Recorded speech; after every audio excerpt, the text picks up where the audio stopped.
Да, я тоже скажу несколько слов, но постараюсь коротко. Отрицательный опыт русской церковной эмиграции — это, конечно, в неумении договариваться, а в основе этого лежало забвение слов Христа. «Потому узнают, что вы мои ученики, если будете иметь любовь между собой».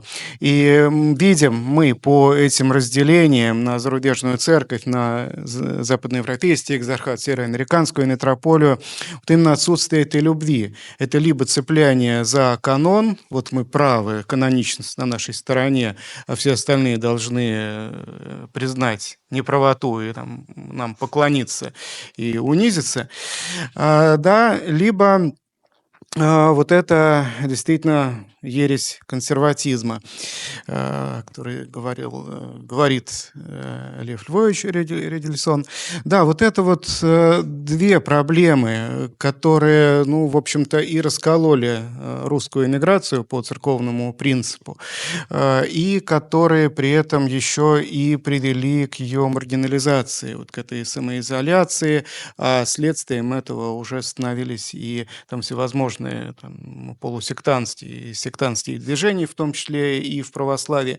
В этом беда русской церковной эмиграции, и вот этот пример должен всегда быть у нас перед глазами, чтобы мы не увлекались ни тем, ни другим, ни вот такой каноничностью, ни такой консервативностью. Да, напомню, по канонам Марию Египетскую нужно было не причащать, да, как мы знаем из ее жития, ее причастили сразу, как она покаялась, а отлучить от причастия на 10 лет. Но я напомню, Мария Египетская только после причастия уже ушла в пустыню. И блаженную Ксению следовало тоже там отлучить за то, что мужскую одежду носила и так далее. Вот, так что любовь Божия выше канона, и, к большому сожалению, очень многие в эмиграции этого не понимали.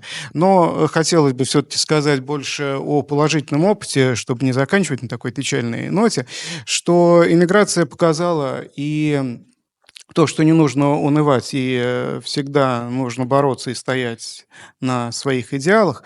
И, кроме того, не забывать, что и любые условия не мешают нашей святости. Эмиграция дала огромное количество святых. Понятно, что далеко не все канонизированы, но подвижников было большое количество. И вот пример матушки Марии Скопцовой, находившейся среди гитлеровского окружения при тоталитарном режиме, она хранила святость. Да, если человек думает о высшем, думает о будущем суде, ему абсолютно все равно, вокруг кого он живет.